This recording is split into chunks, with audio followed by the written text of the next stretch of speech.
एक गांव में एक साहूकार अपने परिवार के साथ रहता था। परिवार में उसकी पत्नी, एक बेटी और एक बेटा था और शानदार बंगला, नौकर चाकर, गाड़ियां और सब शानो शौकत का सामान था उसके पास। गरीब लोगों को बहुत ज़्यादा सूद यानी ब्याज पर कर्ज देकर उसका धंधा था। अक्सर लोग तंगी के दिनों में या किसी त्यौहार या ब्याह शादी के मौके पर उस साहूकार से कर्जा लेते थे। जब फसल अच्छी होती तो थोड़ा थोड़ा करके उतारने लगते थे, लेकिन जिस वर्ष सूखा पड़ता था तो कर्ज तो छोड़ो, गांव वाले सूद तक नहीं दे पाते थे। इसी का फ़ायदा उठाकर वो साहूकार उनकी ज़मीनों पर कब्जा कर लेता था और कब्जा करके उन्हें बेच देता था और खूब पैसे कमाता था। इस धंधे में उसका बेटा भी उसकी मदद करता था। दोनों बाप बेटा हर समय किसी न किसी गरीब की ज़मीन हड़पने की योजना बनाते रहते थे। एक दिन शहर में एक व्यापारी आया और साहूकार से गांव की ज़मीन खरीदने की इच्छा बताई तो साहूकार की खुशी का ठिकाना ना रहा। घर बैठे बिठाए ज़मीनों का ग्राहक मिल गया। साहूकार ने उस व्यापारी को बहुत सी ज़मीनें दिखाईं जो उसने कर्ज के बदले गांव वालों के हथिया लिए थी, लेकिन उस व्यापारी को कोई भी ज़मीन पसंद नहीं आई।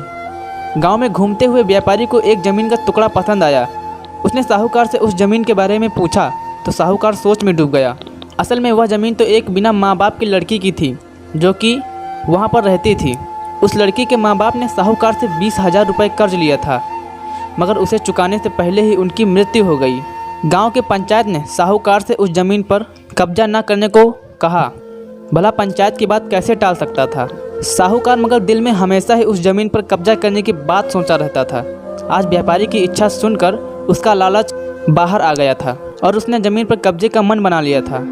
कर्जे के सारे कागज़ लेकर वह उस लड़की के घर पहुंचा और कर्जा वापस करने की बात कही। जब लड़की ने अपनी दुर्दशा बताते हुए समय मांगा तो साहूकार ने कब्जा करने की धमकी दी। कब्जे की धमकी सुन वह लड़की पंचायत के मुखिया के पास गई और उसकी ज़मीन को बचाने की दुहाई लगाई। सारे गांव में यह बात आग की तरह फैल गई कि साहूकार उस बेसहारा लड़की की ज़मीन पर कब्जा करने वाला है। यह बात उड़ते उड़ते साहूकार की बेटी के कान में पड़ी। अपने पिता के लालच की बात सुनकर उसके मन में बहुत दुख हुआ। उसने अपने पिता से इस बारे में बात करने की कोशिश की, लेकिन साहूकार तो सिर्फ बहुत बड़ा मुनाफा ही देख रहा था। उसे बेसहारा लड़की की दुर्दशा या अपनी बेटी की निवेदन का कोई असर नहीं हुआ और उसने उस ज़मीन पर कब्जे का ऐलान कर दिया। साहूकार की बेटी ने भी जिद पकड़ ली कि उस लड़की की ज़मीन पर कब्जा नहीं होने देगी। अपनी एक न चलती देखकर उसके दिमाग में एक योजना सूझी। अगले दिन सुबह सुबह वह बेसहारा लड़की और उसके साथ 2 लोग साहूकार के घर पहुंच गए और कर्ज के 5,000 किस्तें साथ में दे दी और यह भी कहा कि 3-4 महीने में कर्ज के बाकी रुपए भी तुम्हें मिल जाएंगे।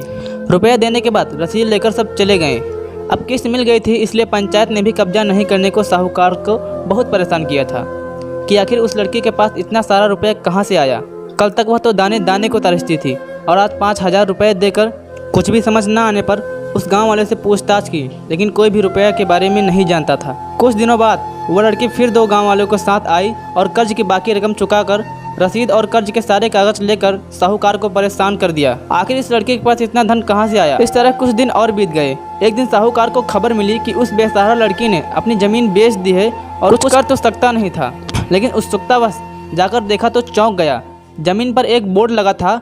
उस बोर्ड पर ज़मीन के मालिक का नाम देखकर साहूकार की मानो सांसें रुक गई थी और मालिक के नाम पर आगे लिखा था कि उसकी अपनी बेटी और उस लड़की का नाम। वह दौड़ा हुआ घर गया और बेटी से पूछा कि यह क्या तमाशा है। तब उसकी बेटी ने उसे बताया कि उस गरीब लड़की की मदद के लिए उसने अपने सारे गहने बेच डाले ताकि उसकी ज़मीन आपके कब्जे से बच सके, लेकिन ज़मीन आपसे छुड़ाते ही उस बेसहारा लड़की ने उदारता देखते हुए आधी ज़मीन मेरे नाम कर दी। बेटी ने उसे समझाया कि आप तो उस लड़की का आखिर सहारा ही छीन रहे थे, मगर उस लड़के का बड़प्पन तो देखो, उसने ज़मीन छुड़ाते ही मेरे गहनों के बदले अपनी आधी ज़मीन मुझे दे दी। यह सब सुनकर साहूकार को शर्मिंदगी महसूस हुई और उसने भविष्य में कभी किसी की ज़मीन न हड़पने का वचन दिया।